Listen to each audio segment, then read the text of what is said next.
Chers amis de Vinci, chers amis de notre ville jumelle par-delà les Alpes, nous voici encore plus proches grâce à la démarche vidéo de cette fête de la poésie, et je vous avoue, c'est une belle idée.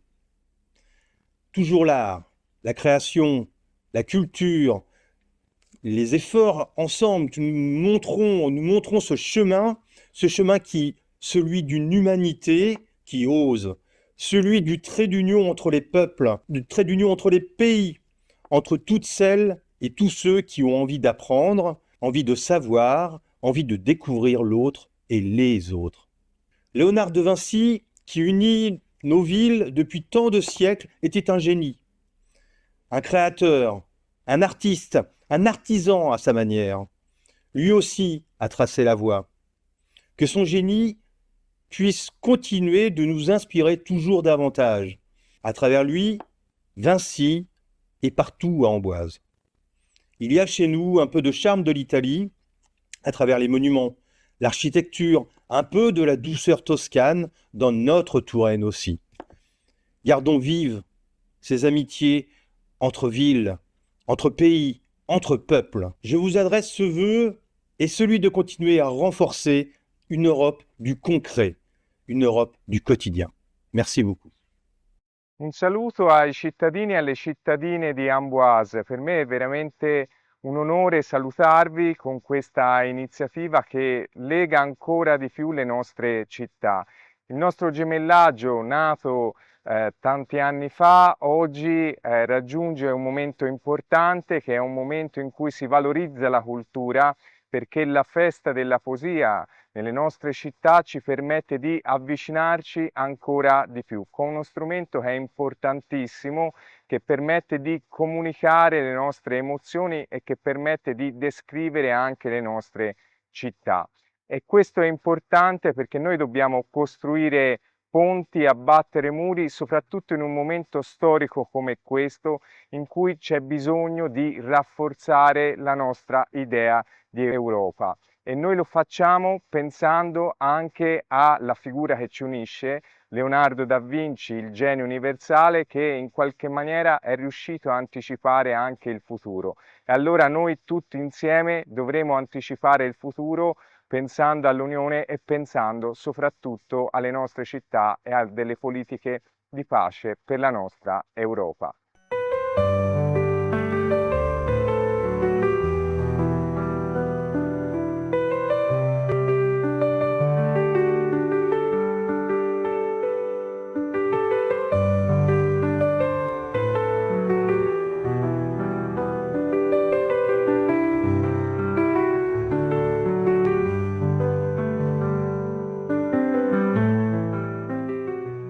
Stamani ho rotto l'azzurro e rinunciato alle stelle. Con lo sguardo pestato da una notte vegliata, divago in quotidiane cose e mi perdo nei particolari, al punto di sentirmi poligamo, infedele al paesaggio, modellato in riviste di moda, un nomade furioso, straniero agli occhi indiscreti del sognatore di cieli. Mi domando dove sia la genealogia del desiderio, che impetuoso si espande in ogni cavità o rivolo cieco, in cerca di un corso amoroso e di maestri antichi.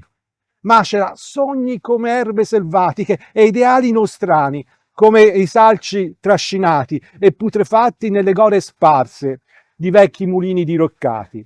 Quanti i biscotti integrali che ora insuppo nella tazza di un cappuccino orzato. Un'economia rispetto alla divertita trincea dei sassi, alzata per fermare la corrente del torrente giovanile. O è cataclisma, provocato al regno dei girini dissolto al primo ristagno, dalla pioggia umana di meteoriti. Lontano, dalla gioia sfumata in cerchi concentrici, mi sono svegliato girino, sorpreso, con ancora in bocca il sapore di terra bagnata e il fradicio languore di felce.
Piccola poesia.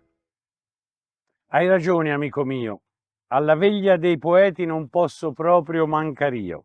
Sì, ma mi manca una poesia. Tu dicesti, e che ci vuole? Incalza l'altra amica mia. È vero.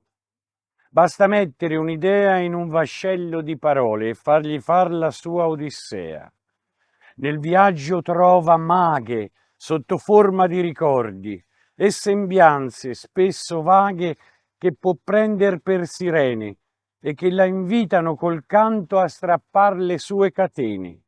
Trova mostri colossali che si mangiano la rima, vecchi detti ancestrali cui dover chinar la testa, antichi canti giovanili dove quella un po' s'arresta. E quest'idea, al fin poetica, trova spazio nel suo porto. Giunto sei alla tua Itaca.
Vorrei essere libera come il vento, desiderato, inarrestabile, lieve, dirompente.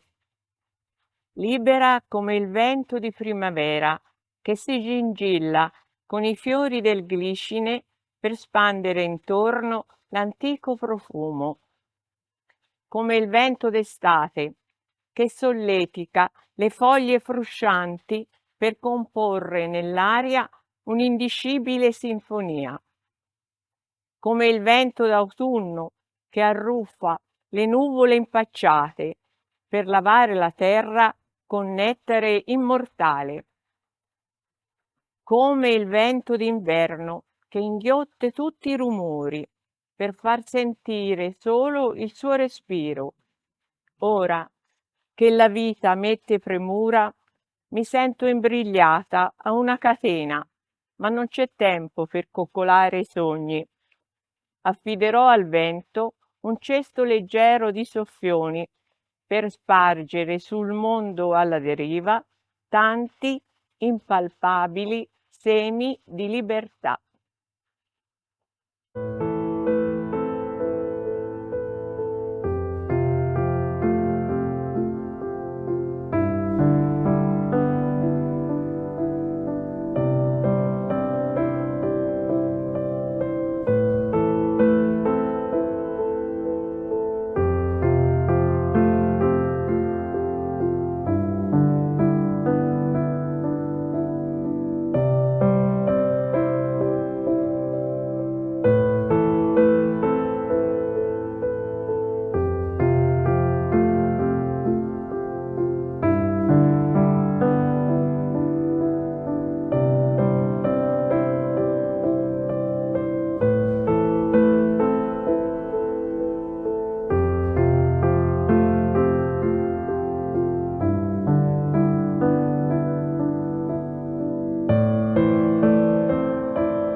Au mieux,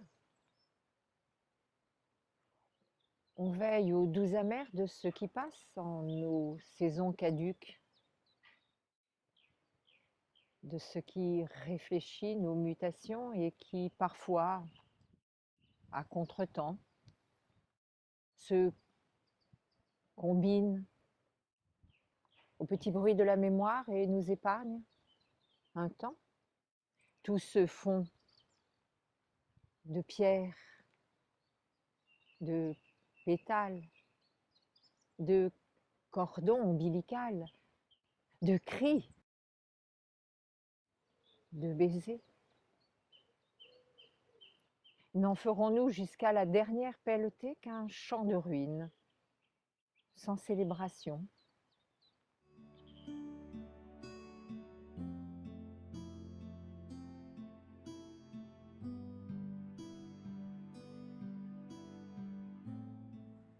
De quelle fauve serions-nous la proie si nos vies tombent dans un silence qui passe sans histoire et que toute attente se craquelle avant de trouver une réponse?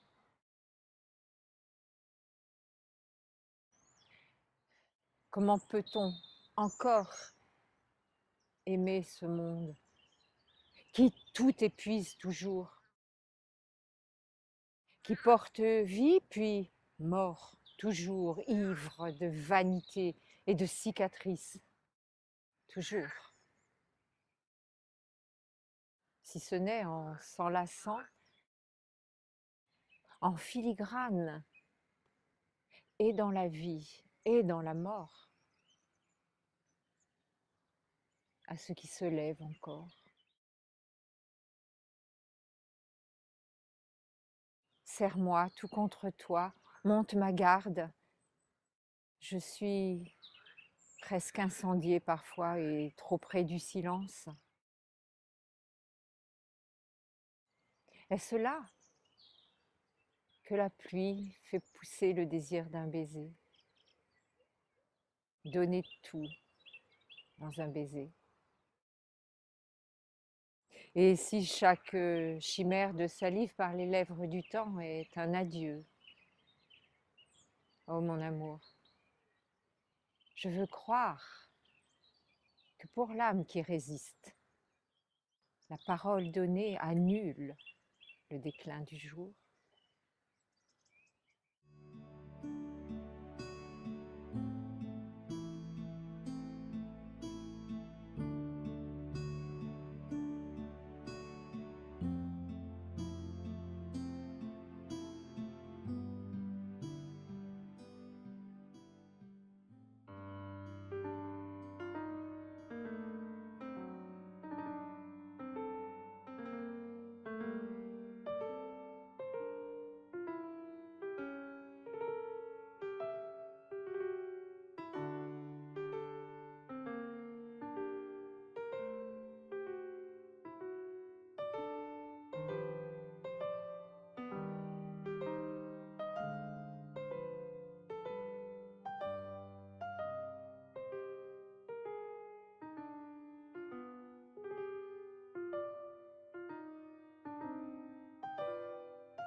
L'ouvrier chercheur, avec ses grandes mains, ses vertus dans le noir, a extirpé de la matière des têtes d'inconnus que ses oublis connaissent.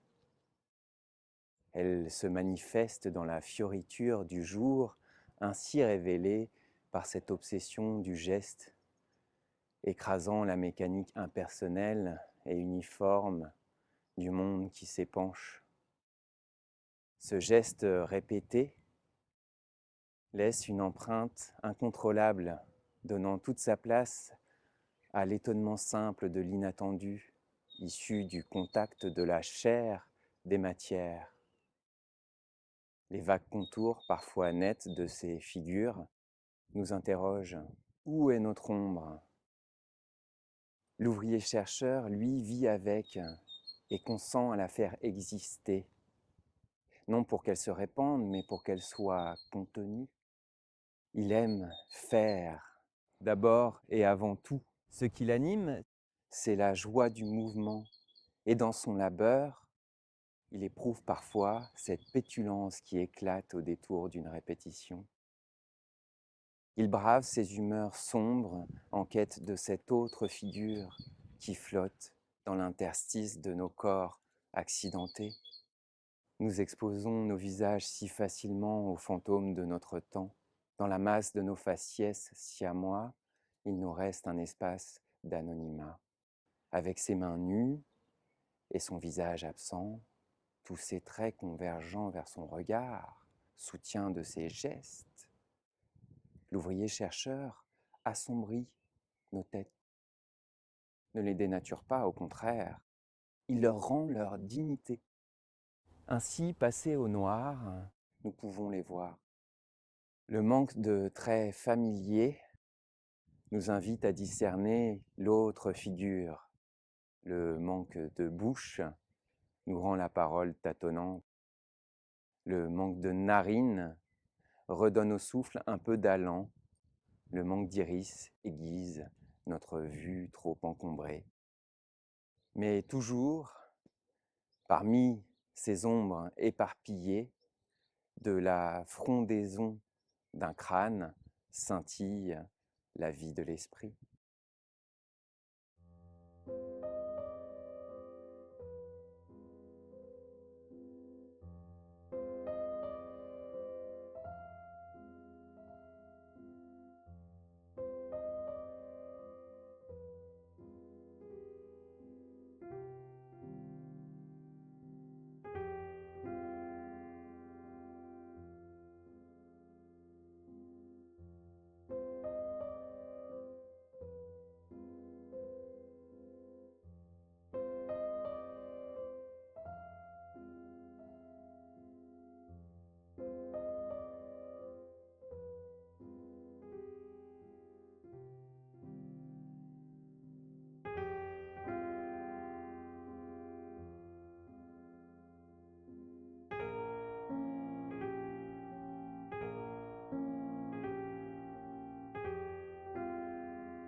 Rappelle-moi souvent ces belles utopies qui tenaient lieu de foi et manqueraient à la vie. Sature-moi de bleu et de vert émeraude, réchauffe-moi de soleil, parfume-moi la vie, comme ces belles utopies qui tenaient lieu de foi et manqueraient à la vie. Nous sommes orphelins, nus, et face à nous-mêmes, exhortés d'être in et super performants. Si t'es has-been, t'es un raté. Si t'es raté, t'es pas liké. Je ne sais plus trop où je navigue. Ça fuit de partout. On est tellement. C'est très flippant.